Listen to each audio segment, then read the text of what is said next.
Hey everybody, it's Elon and I am back. I haven't posted in about a week, and the reason is because I've been dojo hopping to different styles I've always wanted to try and just never did.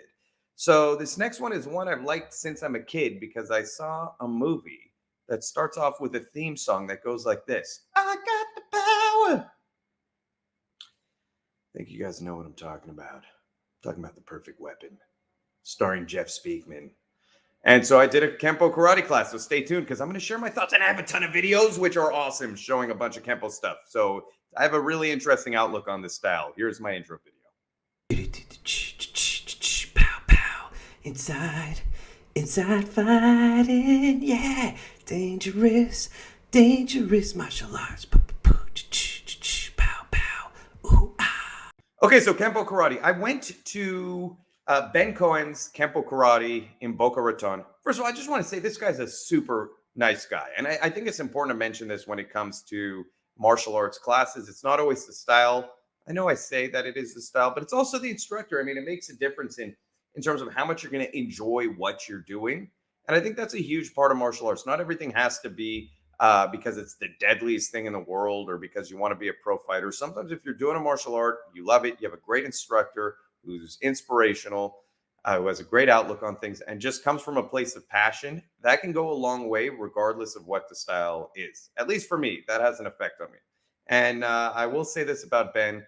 He is one of those people. So very happy to have been there.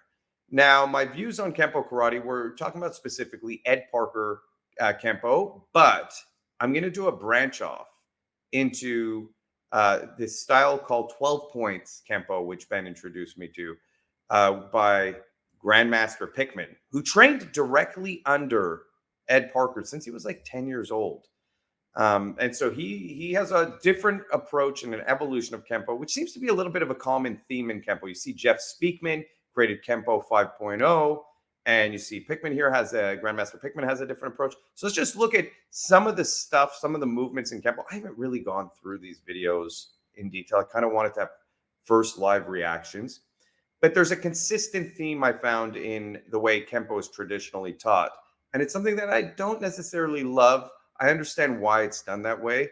Kenpo is kind of a unique style in this. So let's just look at some of these movements here and go from there. And then we'll look at some of the sparring footage. So if I just add this to the stream right here, let's just jump ahead. Okay, so this is historical footage of Ed Parker. And I think this is actually pretty interesting because it kind of sets the framework for everything we're going to see in Kenpo.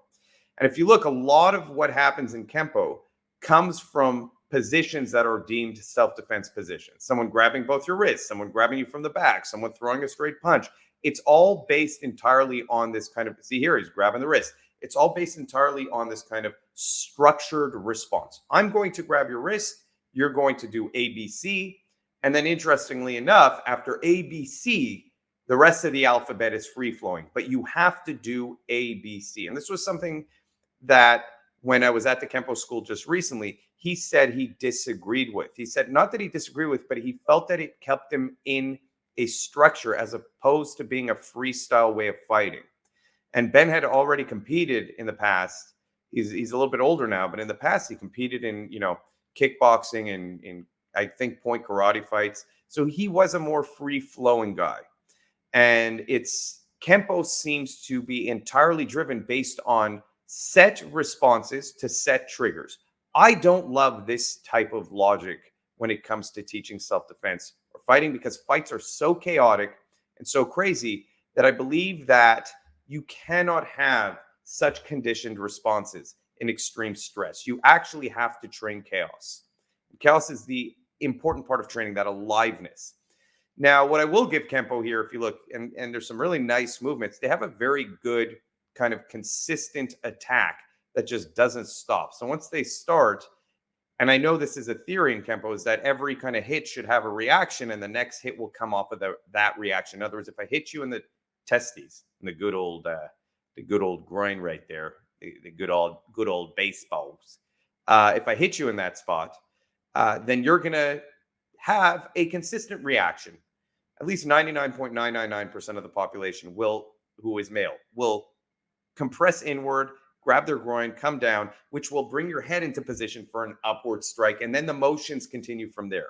See, here we're going. It's all very self-defense, structured oriented. I'm going to grab your back. And the entire bell system is based on this. It's cool to see this old footage, but I do feel, and not to be a jerk, that martial arts in general has evolved past this. Let me go to another video. But it's nice to see historical footage here. But again, this is capturing in great detail what my problem is with Kenpo and how they train. I also don't like, styles where for some reason there's a ton of 12-year-olds who are black belts. That's just, and then you see that in karate, taekwondo, Kenpo. It's just like a weird thing that's going on in some of these older traditional styles that came to America. I just don't believe that should happen. Okay, let's go to this one.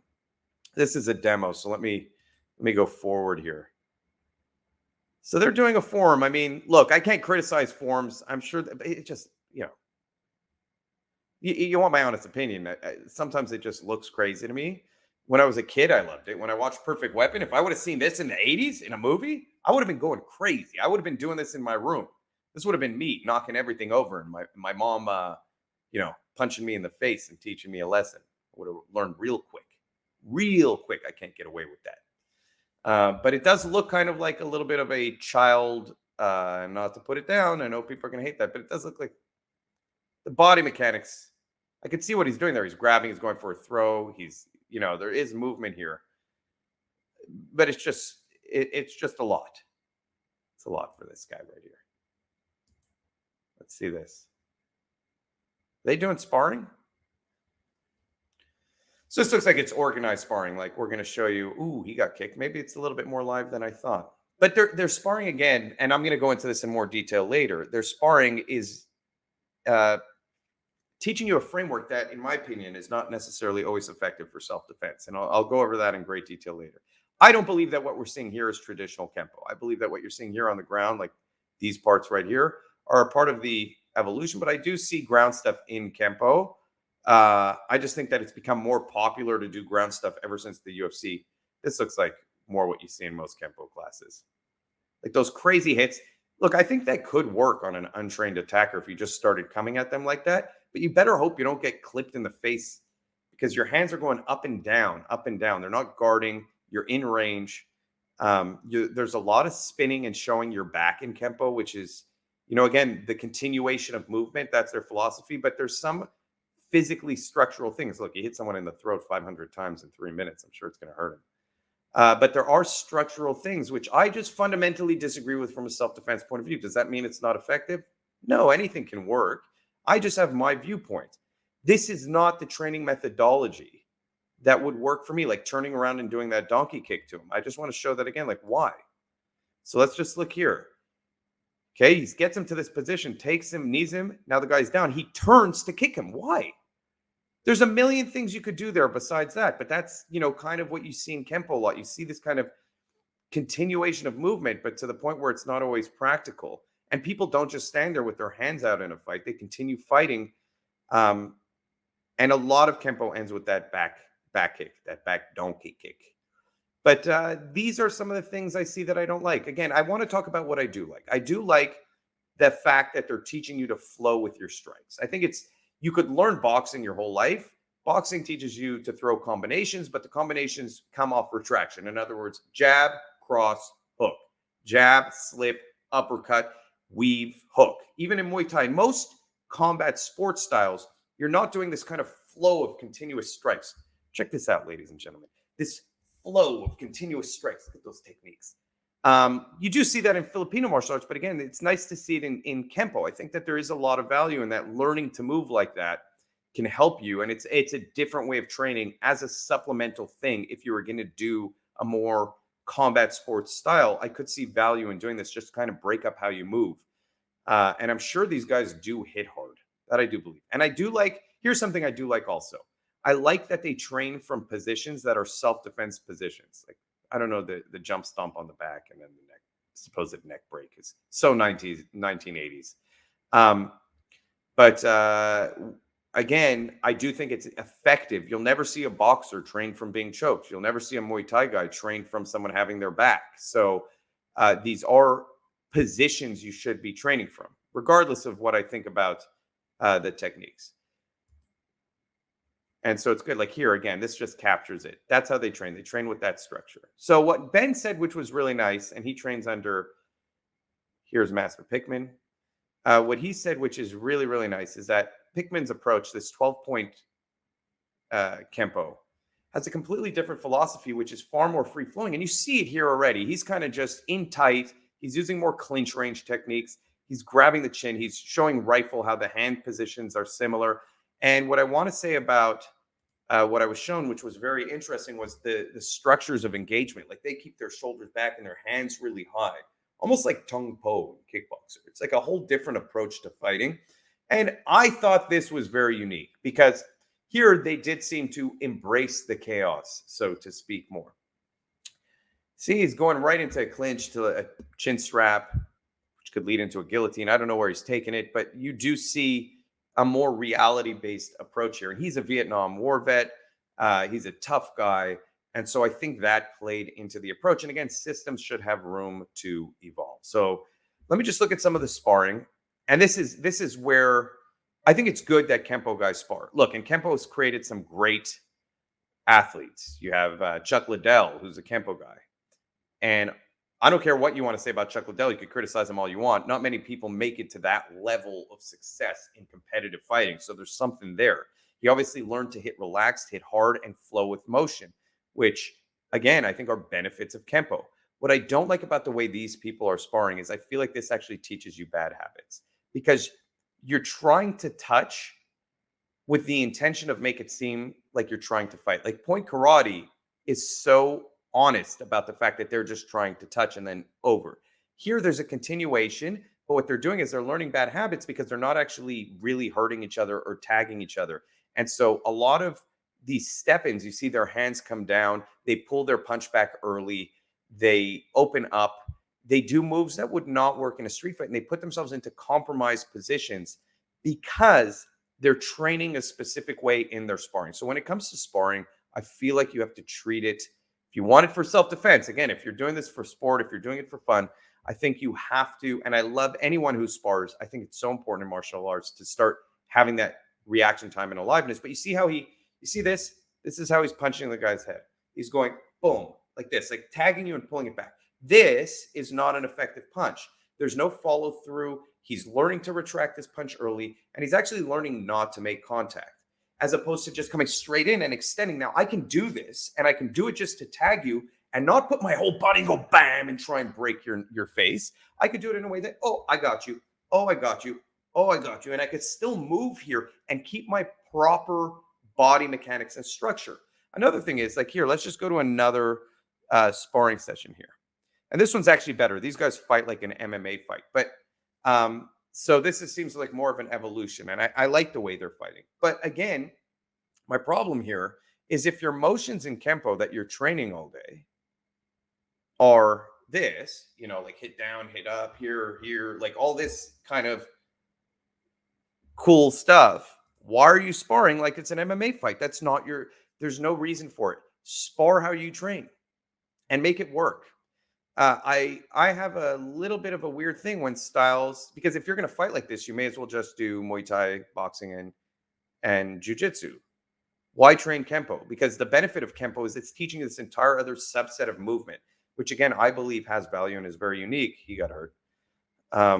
See here, they're on the ground. He has his back. You may as well train Jiu-Jitsu if this is how you want to fight. He's going to mount position. There's nothing that's going to teach you this better than Brazilian Jiu-Jitsu. That's not what Kenpo is going to give you. So spar the way Kenpo teaches you to fight. And I think that there's far more value in that. And it's far more interesting. See, like, look how she's moving. That should be how you try and spar. And if your style is not conducive to sparring in the sense that these movements don't work when two people are at range and agree to fight and do a contest, so to speak, if they're self-defense techniques, then you don't necessarily need to spar. You just need to make them alive, fully resisted, and hard so you can make them work. Like put a headgear on that guy, put a groin cup so he doesn't get hit in the nuggets, and have him really attack you, have him really grab you from the back, have him surprise choke you, and do your Kenpo techniques, because that's the beauty of Kenpo. That's where it would become alive and effective, in my opinion. I'll put on one last kind of sparring session here so we can just see, again, young black belt. But look, this is totally contrary to the movements we just saw previously. And again, there's some bad habits being taught in the sense of, you know, that was a clean shot. See, like there, but that what is that? I'm just touching you on the head. I'm touching you on the head. And like again, I'm sure this guy when he moves doing Kenpo techniques looks super cool. Like that's a bad habit that he just did. He's pawing. He's pawing. I don't care. One more time. Look at this. I'm going to do it like 3 times. That's pawing. Again, pawing. You should not do that. Again, pawing. And that's because of the way they're choosing to spar with each other. That has nothing to do with the system. That's not a knock on the system. If he came in and he started doing, again, like I said, all of this cool stuff, like moving like, I can't do it. I don't know Kenpo. I know nothing about Kenpo. But if he started, he's hurt again too. If people in Kenpo get hurt, they need to do Kyokushin to get hit more. But it's good. They're at least making contact. But I feel like if that's their style, they should. It's a liver shot. He got up pretty quick. I feel like embrace your style in martial arts. If you do Wing Chun, you don't need to go prove that you're like the best combat sports athlete, but you should take your Wing Chun, you should make it alive, and you should go fight in terms of in your gym. You should fight Wing Chun style in an alive situation where you can apply those techniques.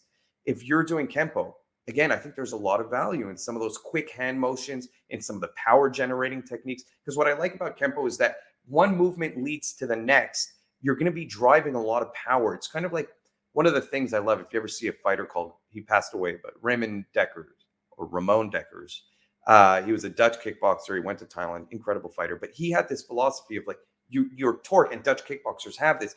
Every motion leads into the power of the next motion. So if my body torques this way, I'm loaded now here to come back here. Whoa, testing. Test. Wow. I'm hoping you guys can hear this because that was a close call. I destroyed my mic. It's a nice Yeti mic. Check this out. With my sheer power. Anyway, so his philosophy was torque. And Kenpo kind of has that. It has that in an even more unique, advanced way, which is that you're not only taking into account where your body position is to torque back, but that your strike is creating a reaction in the other person, which can then be countered with another hit. So things I like about Kenpo, I like the flow of movement. What I really like is, number one, that people in Kenpo seem to be very willing to spar with other styles. I like that they're willing to step outside their comfort zone. I like that the style is willing to evolve. So I'll say that, again, all my criticisms here don't apply to a lot of the modern day schools like Master Pickman's school, Jeff Speakman, how he evolved Kenpo to Kenpo 5.0. So there's something great happening there. So there's a lot of good. And again, I've kind of been open about my negatives. I really enjoyed the Kenpo class. I enjoyed doing it. I think as a supplemental here and there thing, it's a great system for me personally, but I could see it being a great system for people as a whole system if they want to develop in that way. I would say that if you're going to do Kenpo and your goal is to be effective in self-defense entirely, that you should sometimes try and do your techniques in a fully resistant, alive setting where you don't know what's coming at you and the person is really giving you feedback and really resisting you and giving you some kind of adrenal stress response so you feel like it's real. I think that'll help a lot. Hey, I hope you like this video. Look, I sacrificed my mic for it, so please like and subscribe. Please. I'm not begging. I take that back. Take my please back. Just do it.